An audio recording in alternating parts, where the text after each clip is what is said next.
নমস্কাৰ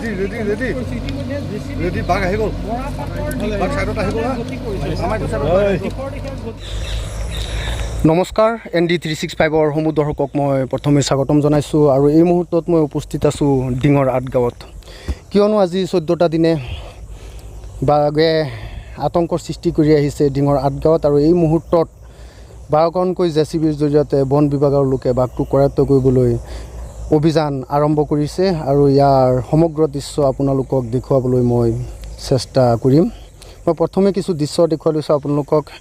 মই য'ত উপস্থিত আছোঁ তাৰ পৰা মাত্ৰ 50 মিটাৰ আঁতৰত আপোনালোকে নেট দেখিব পাইছে, নেটৰ জাল। আৰু কোনো অসমৰ বন বিভাগৰ ফালৰ কোনো জাল নহয়, কলিকতাৰ সুন্দৰবনৰ পৰা অনা নেটৰ জাল আৰু এই নেটৰ জাল যোৱা 2টা দিনে ইয়াত স্থাপন কৰা হৈছে আৰু আজি দুপৰীয়া ভাগত এই নেটৰ জাল স্থাপন কৰি সম্পূৰ্ণ কৰা হৈছে আৰু তাৰ পিছতেই কিছু সময় পূৰ্বে ইয়াত আৰম্ভ হৈছে 12খনকৈ জেচিবিৰ জৰিয়তে অভিযান, বাঘ বিচাৰি অভিযান। আৰু এই যে মৰাপাটৰ খেতি আপোনালোকে দেখিব পাইছে, ইতিমধ্যে মৰাপাটৰ খেতিত কিন্তু ইতিমধ্যে জেচিবিৰ জৰিয়তে অভিযান অব্যাহত ৰাখিছে বন বিভাগৰ লোকে। আৰু এই মৰাপাটৰ খেতিটোতে ইতিমধ্যে বাঘটোৱে আশ্ৰয় লৈ থকাৰ সন্দেহ প্ৰকাশ কৰিছে বন বিভাগৰ লোকে আৰু ড্ৰোন কেমেৰাৰ জৰিয়তে কিন্তু সমগ্ৰ দৃশ্য পৰ্যবেক্ষণ কৰি গৈছে বন বিভাগৰ লোকে। আমি আপোনালোকক কিছু দৃশ্য দেখুৱাইছোঁ। চাওক, মৰাপাটৰ খেতি এফালৰ পৰা কিন্তু জেচিবিৰ জৰিয়তে ভাঙি গৈছে আৰু এই খেতিডৰাতে কিন্তু বাঘটোৱে আশ্ৰয় লৈ আছে আৰু সেই দৃশ্য ইতিমধ্যে বন বিভাগৰ লোকে লাভ কৰিছে ড্ৰোন কেমেৰাৰ জৰিয়তে। আৰু আমি আপোনালোকক প্ৰতিটো মুহূৰ্তৰ দৃশ্য দেখুৱাই যাবলৈ চেষ্টা কৰিম।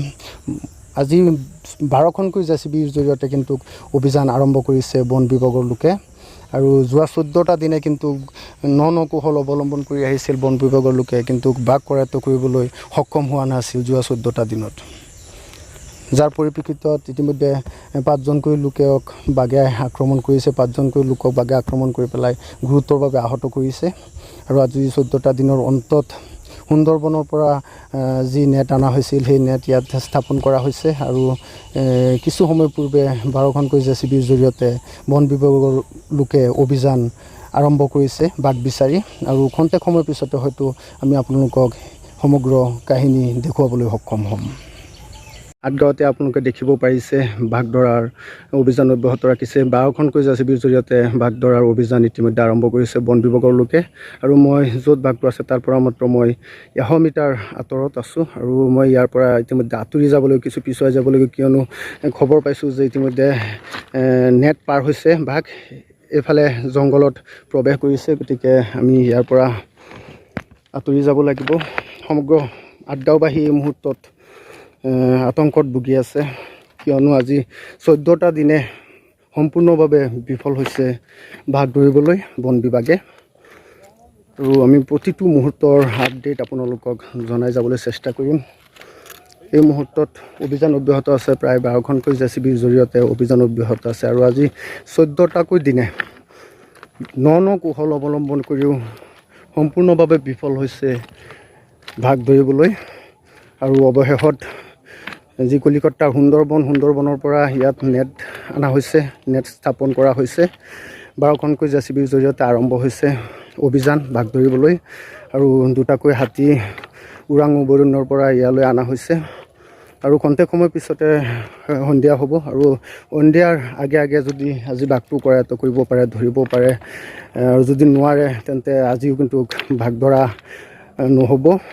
আৰু কিমান দিনলৈকে ৰাইজ এনেকৈ আতংকত ভুগিব লাগিব তাৰ কোনো নিশ্চয়তা নাই। মই প্ৰতিটো আপডেট আপোনালোকক জনাই যাবলৈ চেষ্টা কৰিম। মই পুনৰবাৰ কিছু দৃশ্য দেখুৱাই লৈছে, আপোনালোকে দেখিব পাৰিছে জেচিবিৰে অভিযান অব্যাহত আছে। ইয়াৰ নেট লগা হৈ আছে, সুন্দৰবনৰ পৰা অনা নেট।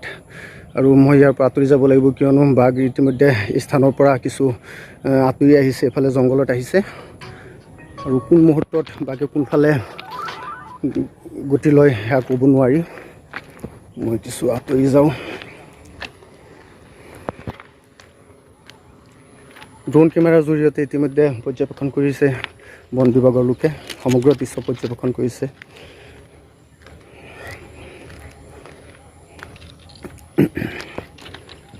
আপোনালোকক সমগ্ৰ দৃশ্য আমি দেখুৱাবলৈ যত্ন কৰিম। আমি কিছু ইয়াৰ পৰা আঁতৰি যাব লাগিব, কিয়নো ইতিমধ্যে বন বিভাগৰ লোকে আমাক ইয়াৰ পৰা আঁতৰি যাব দিছে। বাঘটো সেই স্থানত নাই বুলি আমাক কথাটো জনাইছে, বাঘ জংঘলত প্ৰৱেশ কৰিছে বুলি আমাক জানিব দিছে। গতিকে আমি ইয়াৰ পৰা কিছু দূৰলৈ আঁতৰি যাওঁ। পুনৰবাৰ কৈছোঁ, 12খনকৈ JCBৰ জৰিয়তে কিন্তু ইতিমধ্যে অভিযান আৰম্ভ হৈছে। অভিযান আৰম্ভ হোৱা প্ৰায় 10-15 মিনিট অতিক্ৰম কৰিছে। দুটাকৈ হাতীও আছে। হাতী কিন্তু এই মুহূৰ্তলৈকে হাতীৰ জৰিয়তে কোনো অভিযান আৰম্ভ কৰা নাই। তাৰ বিপৰীতে 12খনকৈ JCBৰ জৰিয়তে অভিযান আৰম্ভ কৰিছে বন বিভাগে। আৰু সুন্দৰবনৰ পৰা অনা হৈছে নেট, আৰু সেই নেট ইয়াত স্থাপন কৰা হৈছে যাতে বাঘটোক কৰায়ত্ব কৰিব পাৰে। আৰু আজি 14টা দিন অতিক্ৰম কৰিব ডিঙৰ আঠগাঁৱত বাঘৰ বিচৰণ। আৰু